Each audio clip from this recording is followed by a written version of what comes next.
વિજ્ઞાન ધોરણ 8 પ્રકરણ 8 કોષ રચના અને કાર્યો સેલ સ્ટ્રક્ચર એન્ડ ફંક્શન. તમે આગળ અભ્યાસ કરી ચૂક્યા છો કે આપણી આસપાસની વસ્તુઓ કાં તો સજીવ છે કે નિર્જીવ. સાથે તમને એ પણ યાદ હશે કે બધા સજીવ કેટલાક મૂળભૂત કાર્યો કરે છે. શું તમે આ કાર્યોની યાદી બનાવી શકો છો? વિવિધ અંગોના સમૂહ જુદા જુદા કાર્યો કરે છે જે તમે સૂચિબદ્ધ કર્યા છે. આ પ્રકરણમાં તમે અંગોના રચનાત્મક મૂળભૂત એકમ વિશે અભ્યાસ કરશો, જેને કોષ એટલે કે સેલ કહે છે. કોષની સરખામણી આપણે ઈંટો સાથે કરી શકીએ. જેવી રીતે ઈંટોને જોડીને ઇમારતનું નિર્માણ કરવામાં આવે છે, એવી જ રીતે વિભિન્ન કોષો એકબીજા સાથે જોડાઈને પ્રત્યેક સજીવ શરીરનું નિર્માણ કરે છે. કોષની શોધ discovery of the cell. Robert હુકે 1665માં બૂચનો પાતળો છેદ લઈને સામાન્ય વિપુલ દર્શક સાધનની મદદથી અભ્યાસ કર્યો. બૂચ એ વનસ્પતિની છાલનો એક ભાગ છે. તેઓએ બૂચનો પાતળો છેદ લીધો અને તેને સૂક્ષ્મદર્શકની મદદથી અભ્યાસ કર્યો. તેઓએ બૂચના છેદમાં અનેક ખાના જેવી અથવા વિભાજિત ખંડો જેવી રચના જોઈ. તે ખાના મધમાખીના મધપૂડાના ખાના જેવા હતા. તેઓએ તે પણ જોયું કે પ્રત્યેક ખાના એકબીજા સાથે એક દિવાલ અથવા વિભાજન પટ્ટી દ્વારા છૂટા પડેલા હતા. હુકે પ્રત્યેક ખાનાને કોષ નામ આપ્યું. હુક દ્વારા જોવામાં આવેલ આ ખાનામય સંરચના વાસ્તવમાં મૃત કોષો હતા. સજીવોના જીવંત કોષોને વધુ સારા માઇક્રોસ્કોપની શોધ પછી જ જોઈ શકાયા. રોબર્ટ હુકના અવલોકનના લગભગ 150 વર્ષ પછી પણ કોષો વિશે ઘણી ઓછી જાણકારી હતી. પરંતુ આજે આપણે કોષની રચના તેમજ કાર્યો વિશે ઘણી બધી જાણકારી ધરાવીએ છીએ. આ વધારે વિવર્ધન ક્ષમતા ધરાવતા માઇક્રોસ્કોપ તેમજ અન્ય ટેકનિકની મદદથી શક્ય થઈ શક્યું. કોષ ધ સેલ. ઇમારત માટે ઈંટ તેમજ સજીવોમાં કોષો બંને મૂળભૂત સંરચનાત્મક એકમ છે. જેમ ઇમારતના નિર્માણમાં એક સમાન ઈંટોનો ઉપયોગ થાય છે, પરંતુ ઇમારતની ડિઝાઇન, આકાર અને કદ અલગ હોય છે, તે જ પ્રકારે સજીવ સૃષ્ટિના સજીવો પણ એકબીજાથી જુદા હોય છે, પરંતુ બધા સજીવો કોષોના બનેલા હોય છે. નિર્જીવ ઈંટોની સાપેક્ષમાં સજીવોના કોષોની સંરચના અત્યંત વધારે જટિલ હોય છે. મરઘીનું ઈંડું સરળતાથી જોઈ શકાય છે. શું તે એક જ કોષનું બનેલ છે અથવા કોષોનો એક સમૂહ છે? મરઘીનું ઈંડું એક કોષ છે તથા કદમાં મોટું હોવાથી તેને નરી આંખો વડે સરળતાથી જોઈ શકાય છે.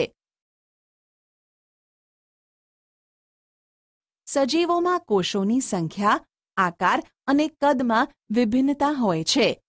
Organisms show variety in cell number, shape and size.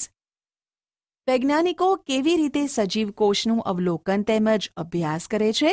તેઓ માઇક્રોસ્કોપનો ઉપયોગ કરે છે, જેથી સરળતાથી વસ્તુને મોટી જોઈ શકાય છે. કોષોની રચનાનો વિસ્તૃત અભ્યાસ કરવા માટે અભિરંજકનો ઉપયોગ કરવામાં આવે છે. પૃથ્વી પર લાખો સજીવો છે. તે આકાર તેમજ કદમાં ભિન્ન હોય છે. તેમના અંગો, આકાર, કદ અને કોષોની સંખ્યામાં પણ ભિન્ન હોય છે.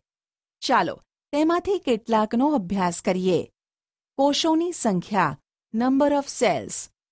શું તમે કોઈ ઊંચા વૃક્ષ અથવા તો હાથીના શરીરમાં જોવા મળતા કોષોની સંખ્યાનું અનુમાન લગાવી શકો છો? આ સંખ્યા અબજો, ખરવોમાં હોય છે. મનુષ્યના શરીરમાં અબજોની સંખ્યામાં કોષો જોવા મળે છે, જે રચના તેમજ કદમાં જુદા હોય છે. કોષોના જુદા જુદા સમૂહ અનેક પ્રકારના કાર્યો કરે છે. 1 અબજ એટલે 100 કરોડ થાય. 1 કરોડ એટલે 100 લાખ થાય. જે સજીવોના શરીર એકથી વધારે કોષોના બનેલા હોય છે તેને બહુકોષીય મલ્ટીસેલ્યુલર સજીવ કહેવાય છે. મલ્ટી બહુ, સેલ્યુલર કોષીય. નાના સજીવોમાં કોષોની સંખ્યા ઓછી છે. તેમ છતાં પ્રક્રિયાઓને કોઈ પણ પ્રકારે પ્રભાવિત નથી કરતા. તમને જાણીને આશ્ચર્ય થશે કે અબજો કોષોવાળા સજીવનું જીવન પણ એક જ કોષમાંથી શરૂ થાય છે, જે એક ફલિત અંડકોષ છે. ફલિત અંડકોષ એટલે કે ફલિતાંડ વિભાજન પામીને વિકાસ દરમિયાન કોષોની સંખ્યામાં વધારો કરે છે. આકૃતિ 8.3a અને બીને જુઓ. બંને સજીવો એક જ કોષના બનેલા છે. એક કોષ ધરાવતા સજીવોને એક કોષીય એટલે કે યુનિસેલ્યુલાર સજીવો કહે છે. યુનિ એક, સેલ્યુલાર કોષીય. એક કોષી સજીવો પણ એ બધી આવશ્યક ક્રિયાઓ કરે છે જે બહુકોષી સજીવો દ્વારા કરવામાં આવે છે.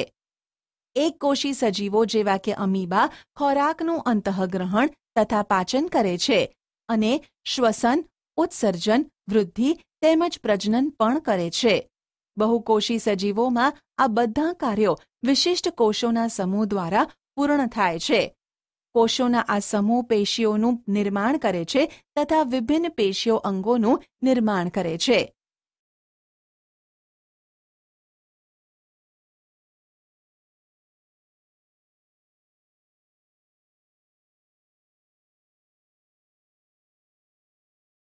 પ્રવૃત્તિ 8.1. શિક્ષક અમીબા તેમજ પેરામેશિયમની કાયમી સ્લાઇડ માઇક્રોસ્કોપમાં બતાવી શકે છે. તેના વિકલ્પ તરીકે શિક્ષક તળાવમાંથી પાણી એકત્રિત કરીને સ્લાઇડ બનાવીને તે પાણીમાં રહેલા સજીવો પણ બતાવી શકે છે. કોષોનો આકાર, શેપ ઓફ સેલ્સ. આકૃતિ 8.3a ને જુઓ. તેમાં બતાવ્યા પ્રમાણે અમીબાની આકૃતિને તમે કેવા પ્રકારે વ્યાખ્યાયિત કરશો? તમે કહી શકશો કે તેનો આકાર અનિયમિત છે. વાસ્તવમાં અમીબાનો કોઈ નિશ્ચિત આકાર હોતો નથી. તે તેના આકાર સતત બદલે છે. તેમના શરીરમાંથી બહાર નીકળતા વિવિધ લંબાઈના પ્રવર્ધોનું અવલોકન કરો, જેને ખોટા પગ એટલે કે સ્યુડોપોડિયા કહે છે, જેઓ કે તમે ધોરણ 7માં અભ્યાસ કરી ચૂક્યા છો. આ પ્રવર્ધ ગતિ કરતી વખતે તથા ખોરાકનું અધિગ્રહણ કરતા સમયે દેખાય છે અને અદૃશ્ય થાય છે. પોતાનો આકાર બદલવાથી અમીબાને કયો લાભ થાય છે? અમીબાનો બદલાયેલો આકાર ખોટા પગના નિર્માણ થવાથી બને છે, જે તેને ગતિ પ્રદાન કરવામાં તેમજ ખોરાક ગ્રહણ કરવામાં મદદ કરે છે. મનુષ્યના રુધિરમાં જોવા મળતા શ્વેતકણ WBC પણ એક કોષીય સંરચનાનું ઉદાહરણ છે, જે પોતાનો આકાર બદલી શકે છે. શ્વેતકણ એક કોષ છે, જ્યારે અમીબા એક પૂર્ણ વિકસિત સજીવ છે, જેનું સ્વતંત્ર અસ્તિત્વ છે. તમારા મત મુજબ જેમાં લાખોની સંખ્યામાં કોષો આવેલા હોય એવા સજીવોમાં કોષોનો આકાર કેવો હશે? આકૃતિ 8.4a, b, c મનુષ્યના વિભિન્ન પ્રકારના કોષો જેમ કે રુધિર, સ્નાયુ તેમજ ચેતાતંત્રના કોષો દર્શાવેલા છે. તે વિભિન્ન આકારમાં અનેક વિશિષ્ટ કાર્યો સાથે સંબંધિત છે. કોષો સામાન્ય રીતે ગોળ, ચપટા, લંબાયેલા હોય છે. કેટલાક કોષો લાંબા હોય છે, જેના બંને છેડા અણીવાળા હોય છે. તેઓનો આકાર ત્રાકાકાર હોય છે. ઘણીવાર કોષો ઘણા બધા લાંબા હોય છે. કેટલાક કોષો શાખાવાળા હોય છે, જેમ કે ચેતાકોષ. ચેતાકોષો સંદેશો પ્રાપ્ત કરી તેનું વહન કરે છે, જેના દ્વારા આ શરીરમાં સંકલન તેમજ સહનિયમનનું કાર્ય કરે છે. શું તમે અનુમાન લગાવી શકો છો કે કોષનો કયો ભાગ તેને આકાર પ્રદાન કરે છે? કોષોના જુદા જુદા સંઘટકો એટલે કે ભાગો એક પટલ દ્વારા ઘેરાયેલા હોય છે. આ પટલ વનસ્પતિ તેમજ પ્રાણીઓના કોષોને આકાર પ્રદાન કરે છે. વનસ્પતિ કોષોમાં તેનાથી વિશેષ એક આવરણ આવેલ હોય છે, જેને કોષ દિવાલ એટલે કે સેલ વોલ કહે છે. તે કોષોને આકાર તેમજ દ્રઢતા પ્રદાન કરે છે. બેક્ટેરિયાના કોષમાં પણ કોષ દિવાલ જોવા મળે છે. કોષનું કદ, સાઇઝ ઓફ સેલ્સ. સજીવોમાં કોષનું કદ 1 મીટરના 10 લાખમાં ભાગ માઇક્રોમીટર અથવા માઇક્રોન જેટલું નાનું હોઈ શકે છે, અથવા કેટલાક સેન્ટીમીટર જેટલા લાંબા પણ હોય છે. પરંતુ મોટાભાગના કોષો અત્યંત સૂક્ષ્મ હોવાથી ખુલ્લી આંખો વડે જોઈ શકાતા નથી. તેને માઇક્રોસ્કોપ દ્વારા મોટા અથવા વિવર્ધન કરીને જોવા આવશ્યક છે. સૌથી નાના કોષનું કદ 0.1 થી 0.5 માઇક્રોમીટર છે, જે બેક્ટેરિયલ કોષ છે. સૌથી મોટો કોષ શામૃગનું ઈંડું છે. તેનું કદ 170 mm × 130 mm હોય છે.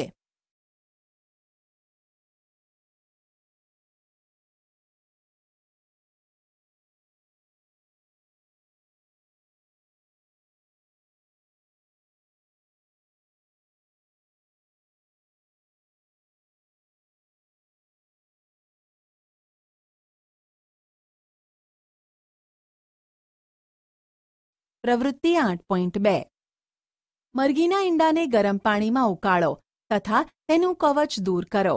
તમને શું દેખાશે? એક સફેદ પદાર્થ કે જે કેન્દ્રસ્થ પીળા ભાગને વીંટળાઈને આવેલો છે. સફેદ ભાગ આલ્બ્યુમિન છે, જે ઉકાળવાથી ઘટ ભાગમાં પરિવર્તિત થઈ જાય છે. પીળો ભાગ જરદી છે. આ એક કોષનો ભાગ છે. તમે તેને માઇક્રોસ્કોપ વગર પણ જોઈ શકો છો. શું હાથીના કોષો ઉંદરના કોષોથી મોટા હોય છે? કોષનું કદ પ્રાણી તથા વનસ્પતિના કદ સાથે સંબંધિત હોતું નથી. એવું બિલકુલ પણ શક્ય નથી કે હાથીના કોષો ઉંદરના કોષોથી મોટા હોય. કોષના કદનો સંબંધ તેના કાર્યો સાથે હોય છે. ઉદાહરણ તરીકે, ચેતાકોષ હાથી તેમજ ઉંદર બંનેના લાંબા તેમજ શાખિત હોય છે. તે ઊર્મિ વેગના સ્થળાંતરણનું એટલે કે વહનનું કાર્ય કરે છે. કોષ રચના અને કાર્ય, સેલ સ્ટ્રક્ચર એન્ડ ફંક્શન.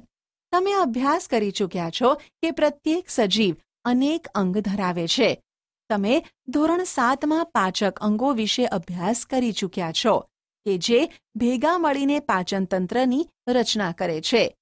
કોઈ પણ તંત્રમાં પ્રત્યેક અંગ અલગ અલગ કાર્ય કરે છે, જેમ કે પાચન, સ્વાંગીકરણ તથા અભિશોષણ. તેવી જ રીતે જુદા જુદા વનસ્પતિ અંગો પણ વિશિષ્ટ કાર્યો કરે છે.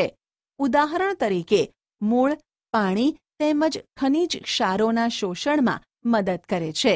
તમે ધોરણ 7માં અભ્યાસ કર્યો કે પર્ણો ખોરાક સંશ્લેષણ માટે જવાબદાર છે. દરેક અંગ એક નાના ભાગ દ્વારા નિર્માણ પામે છે, જેને પેશી કહે છે. નિશ્ચિત કાર્યો કરતા કોષોના સમૂહને પેશી એટલે કે ટિશ્યુઝ કહે છે. પહેલીને સમજાયું કે એક અંગ પેશીઓનું બનેલું છે, જે ખરેખર કોષથી બનેલી હોય છે. જીવંત સંરચનામાં કોષ એ મૂળભૂત માળખાકીય એકમ છે. કોષના ભાગો, પાર્ટ્સ ઓફ સેલ. કોષરસ પટલ, સેલ મેમ્બ્રેન. કોષના મૂળભૂત ઘટકો તરીકે કોષરસ પટલ, કોષરસ અને કોષકેન્દ્ર છે. કોષરસ તેમજ કોષકેન્દ્ર કોષરસ પટલ દ્વારા ઘેરાયેલા હોય છે. કોષરસ પટલ એક કોષને બીજા કોષ તથા ઘેરાયેલ દ્રવ્યોથી અલગ કરે છે. કોષરસ પટલને જીવરસ પટલ પણ કહે છે. કોષરસ પટલ છિદ્રાળુ હોય છે તથા વિભિન્ન પદાર્થોની કોષમાં અવરજવર માટેનું નિયમન કરે છે. પ્રવૃત્તિ 8.3 કોઈ પણ કોષના મૂળ ઘટકને અવલોકન કરવા માટે એક ડુંગળી લો. ઉપરના સુકાયેલા ગુલાબી ફોતરાને દૂર કરો. તમે ડુંગળીની સફેદ માંસલ સપાટીને ચીપિયાની મદદથી કે હાથ દ્વારા પણ અલગ કરી શકો છો. તમે ડુંગળીને તોડીને પણ આ પાતળા પટલને અલગ કરી શકો છો. કાચની સ્લાઇડ પર પાણીનું ટીપું મૂકીને પાતળા પટલને તેની પર મૂકો. પાતળું પટલ બ્લેડ અથવા ચીપિયાની મદદથી લઈ શકાય છે. હવે આ પટલ મિથિલિન બ્લુ વડે અભિરંજિત કરો અને તેની ઉપર કાચની કવર સ્લિપ મૂકો. ધ્યાન રાખો કે કાચની કવર સ્લિપની અંદર હવાના પરપોટા રહી ન જાય. ત્યારબાદ માઇક્રોસ્કોપમાં તેનું અવલોકન કરો. તેની આકૃતિ દોરી નામ નિર્દેશન કરો. તમે તેની સરખામણી આકૃતિ 8.5 સાથે કરી શકો છો. ડુંગળીના કોષનું સીમા સ્તર કોષરસ પટલ એટલે કે સેલ મેમ્બ્રેન હોય છે, જે એક વધારાના દ્રઢ આવરણ દ્વારા આવૃત હોય છે, જેને કોષ દિવાલ કહે છે. કોષના કેન્દ્રમાં ઘટ ગોળાકાર સંરચના હોય છે, જે કોષ કેન્દ્ર એટલે કે ન્યુક્લિયસ કહેવાય છે. કોષકેન્દ્ર તેમજ કોષરસ પટલના વચ્ચે જેલી જેવો પદાર્થ આવેલ હોય છે, તેને કોષરસ એટલે કે સાયટોપ્લાઝમ કહે છે. હું જાણવા માંગુ છું કે વનસ્પતિ કોષોને કોષ દિવાલની જરૂરિયાત શા માટે હોય છે? આપણે પહેલા જ અભ્યાસ કરી ચૂક્યા છીએ કે કોષરસ પટલ કોષને આકાર આપે છે. વનસ્પતિ કોષોમાં કોષરસ પટલની સાથે વધારાનું એક બહારની બાજુ જાડું પડ આવેલું હોય છે, જેને કોષ દિવાલ કહે છે. કોષરસ પટલની ફરતે આ વધારાનું પડ વનસ્પતિના કોષોના રક્ષણ માટે જરૂરી છે. વનસ્પતિ કોષોને તાપમાન, ઝડપથી ગતિ કરતી હવા, પવન, વાતાવરણીય ભેજ વગેરેથી રક્ષણની જરૂર છે. તે આ પરિવર્તનોથી પ્રભાવિત થાય છે, કારણ કે તે સ્થાન બદલી શકતી નથી. જેવી રીતે ડુંગળીના પટલની સ્લાઇડ તૈયાર કરી હતી, તેવી જ રીતે તમે ટ્રેડેસ્કેનિયા, ઇલોડિયા અથવા રોઇયાના પર્ણની છાલમાંથી પણ સ્લાઇડ બનાવી અવલોકન કરી શકો છો. પહેલીએ બૂજોને પૂછ્યું કે શું તે પ્રાણી કોષનું પણ અવલોકન કરી શકે છે? પ્રવૃત્તિ 8.4 એક સ્વચ્છ ટૂથપીક લો અથવા માચીસની સળી લો, જેનો ગંધકવાળો છેડો તોડી નાખેલો હોય. તેની મદદથી ગાલની અંદરની સપાટીને ધીમે ધીમે ખોતરો અને તે દ્રવ્યને કાચની સ્લાઇડ પર રાખેલ પાણીમાં રાખો. તેમાં આયોડીનનું એક ટીપું ઉમેરો અને તેના ઉપર કવર સ્લિપ મૂકો, અથવા વિકલ્પ સ્વરૂપે મિથિલિન બ્લૂના 1-2 ટીપા લઈ શકો છો. હવે સ્લાઇડનું અવલોકન માઇક્રોસ્કોપમાં કરો. તમને ગાલના પડમાં અનેક કોષો જોવા મળશે. તમે કોષરસ પટલ, કોષરસ અને કોષ કેન્દ્રને ઓળખી શકશો. પ્રાણી કોષોમાં કોષ દિવાલ ગેરહાજર હોય છે.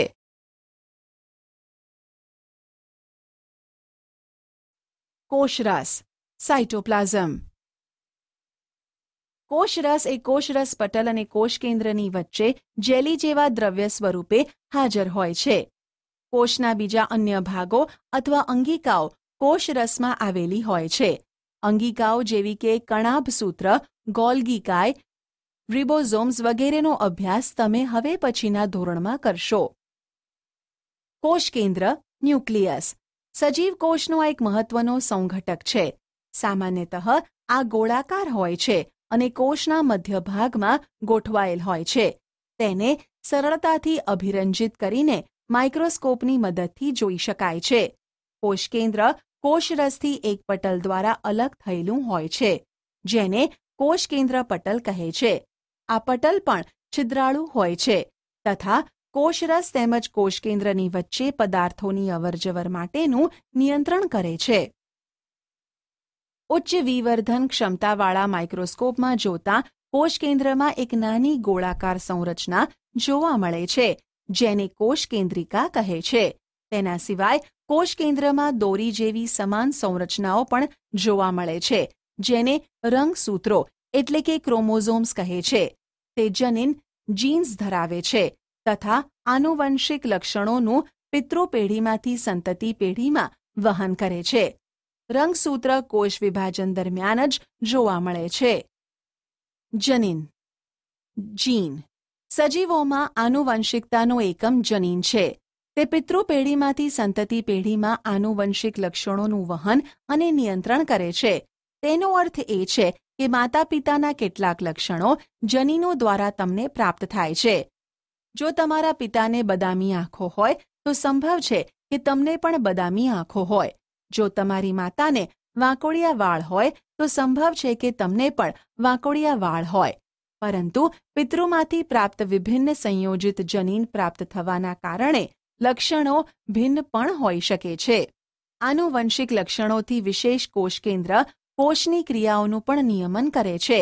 સજીવ કોષમાં સમગ્ર સંઘટકને જીવરસ એટલે કે પ્રોટોપ્લાઝમ કહે છે. તેમાં કોષરસ અને કોષ કેન્દ્ર બંનેનો સમાવેશ થાય છે. જીવરસ કોષનો જીવંત ઘટક તરીકે ઓળખવામાં આવે છે. પહેલી જાણવા માંગે છે કે શું વનસ્પતિ, પ્રાણીઓ અને બેક્ટેરિયાના કોષમાં કોષ કેન્દ્રની રચના એક સમાન હોય છે? બેક્ટેરિયલ કોષનું કોષ કેન્દ્ર બહુકોષીય સજીવના કોષ કેન્દ્રની જેમ સુયોજિત નથી હોતું.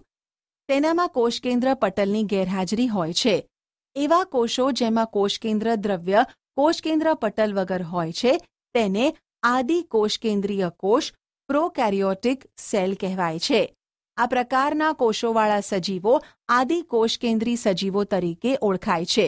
પ્રો આદિ કેરિયોન કોષકેન્દ્રીય. બેક્ટેરિયા અને નીલ હરિત લીલ તેનું ઉદાહરણ છે. ડુંગળીના કોષો તેમજ ગાલના કોષોમાં કોષકેન્દ્ર પટલયુક્ત કોષકેન્દ્ર જોવા મળે છે.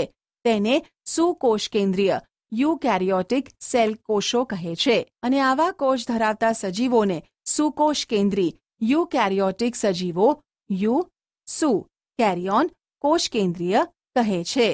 ડુંગળીના કોષનું સૂક્ષ્મ દર્શક યંત્ર વડે અવલોકન કરતી વખતે તમે કોષરસમાં રહેલી ખાલી જગ્યાઓ પર ધ્યાન આપ્યું? તેને રસધાની એટલે કે વેક્યુલ કહે છે. ડુંગળીના કોષની જેમ રસધાની એક તેમજ મોટી હોય છે. ગાલના કોષમાં નાની નાની રસધાનીઓ હોય છે. મોટી રસધાનીઓ સામાન્ય રીતે વનસ્પતિ કોષોમાં જ જોવા મળે છે. પ્રાણી કોષમાં આ રસધાનીઓ અત્યંત નાની હોય છે. ટેડેસ્કેન્શિયા પર્ણના કોષોમાં તમે અનેક નાની રંગીન સંરચનાઓ જોઈ હશે. તે પર્ણ કોષોના કોષરસમાં વેરવિખેર આવેલી હોય છે. તેને રંજક કણ પ્લાસ્ટિસાઇડ્સ કહે છે. તે જુદા જુદા રંગોના હોય છે. તેમાંથી કેટલાક લીલા રંગના હોય છે. તેને હરિતદ્રવ્ય એટલે કે ક્લોરોફિલ કહે છે. લીલા રંગના રંજક કણ હરિતકણ કહેવામાં આવે છે. તે પર્ણોને લીલો રંગ પ્રદાન કરે છે. તમને યાદ હશે કે પર્ણના હરિતકણમાં આવેલ હરિતદ્રવ્ય પ્રકાશ સંશ્લેષણ માટે આવશ્યક હોય છે. વનસ્પતિ કોષ અને પ્રાણી કોષની તુલના. Comparison of plant and animal cells. જો તમે આગળની પ્રવૃત્તિ 8.3 અને 8.4 ને યાદ કરો તો તેના આધાર પર વનસ્પતિ કોષ અને પ્રાણી કોષની સંરચનાની તુલના કરી શકશો. આકૃતિ 8.7 એ બીનું ધ્યાનપૂર્વક અવલોકન કરો.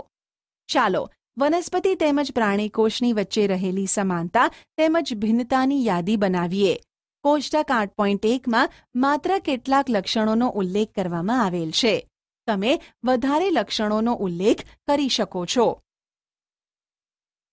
કોષ્ટક 8.1 વનસ્પતિ કોષ અને પ્રાણી કોષની તુલના. ક્રમ ભાગો વનસ્પતિ કોષ પ્રાણી કોષ. 1 કોષરસ પટલ. હાજર 2 કોષ દિવાલ. હાજર ગેરહાજર. 3 કોષ કેન્દ્ર. 4 કોષ કેન્દ્ર પટલ. 5 કોષરસ. 6 રંજક કણ. 7 રસધાની. પારિભાષિક શબ્દો. કોષ સેલ. કોષરસ પટલ સેલ મેમ્બ્રેન. કોષ દિવાલ સેલ વોલ. હરિતકણ ક્લોરોપ્લાસ્ટ. રંગસૂત્ર ક્રોમોઝોમ. કોષરસ સાઇટોપ્લાઝમ. સુકોષ કેન્દ્રીય યુકેરિયોટ્સ. જનીન જીન. બહુકોષીય મલ્ટીસેલ્યુલાર. કોષકેન્દ્ર પટલ ન્યુક્લિયર મેમ્બ્રેન. કોષકેન્દ્રિકા ન્યુક્લિયોસ. કોષકેન્દ્રીય ન્યુક્લિયસ. અંગ ઓર્ગન. અંગિકાઓ ઓર્ગેનેલ્સ. જીવરસ પટલ પ્લાઝ્મા મેમ્બ્રેન. રંજક કણ પ્લાસ્ટિડ. આદિ કોષકેન્દ્રીય પ્રોકાર્યોટ્સ. ખોટા પગ સ્યુડોપોડિયા. પેશી ટિશ્યુ. એક કોષીય યુનિસેલ્યુલાર. રસધાની વેક્યુઅલ. શ્વેતકણ વ્હાઇટ બ્લડ સેલ WBC.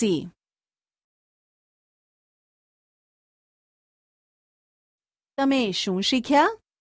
બધા સજીવો નાના ભાગના બનેલા હોય છે જેને અંગો કહે છે. અંગો અત્યંત નાના ભાગના બનેલા હોય છે. સજીવોના નાનામાં નાનો જીવંત એકમ કોષ છે. સૌપ્રથમ બૂચમાંથી કોષની શોધ 1665માં રોબર્ટ હુકે કરી.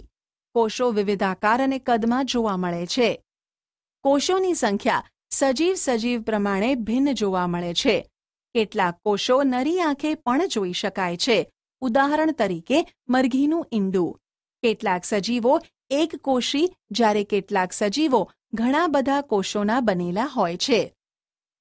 એક કોષી સજીવોમાં એક જ કોષ જે બધા જ કાર્યો કરે છે, જે બહુકોષીય સજીવોમાં વિશિષ્ટ કોષોના સમૂહ દ્વારા સંપૂર્ણ થાય છે. કોષના 3 મૂળભૂત ભાગ હોય છે, જેમાં 1 કોષરસ પટલ, 2 કોષરસ જેમાં નાની નાની સંરચનાઓ જોવા મળે છે અને 3 કોષકેન્દ્ર. કોષકેન્દ્ર પટલ દ્વારા કોષરસથી અલગ પડે છે. કોષ કે જેમાં કોષકેન્દ્રનો યોગ્ય વિકાસ ન થયેલ હોય, એટલે કે કોષકેન્દ્ર પટલનો અભાવ હોય, તેને આદિકોષકેન્દ્રીય કોષ કહે છે. વનસ્પતિ કોષો એ પ્રાણી કોષો કરતાં ભિન્ન હોય છે, કારણ કે તેમાં કોષરસ પટલને ફરતે કોષ દિવાલ આવેલ હોય છે. રંગની સંરચના કે જેને રંજક કણ પ્લાસ્ટિડ કહે છે, તે માત્ર વનસ્પતિ કોષોમાં જ જોવા મળે છે. લીલા પ્લાસ્ટિડ જેમાં હરિત દ્રવ્ય ક્લોરોફિલ જોવા મળે છે, તેને હરિત કણ કહે છે. વનસ્પતિ કોષમાં એક મોટી કેન્દ્રીય રસધાની આવેલી હોય છે, જ્યારે પ્રાણી કોષમાં નાની નાની રસધાનીઓ આવેલી હોય છે. આપેલા વિકલ્પોમાંથી સાચો વિકલ્પ પસંદ કરી સબમિટ બટન પર ક્લિક કરો. પ્રકાશ સંશ્લેષણ ક્રિયા માટે વનસ્પતિમાં કઈ અંગિકા અગત્યની છે? આશા છે કે તમને આ ઈ લર્નિંગ મોડ્યુલમાં મજા આવી હશે. આભાર.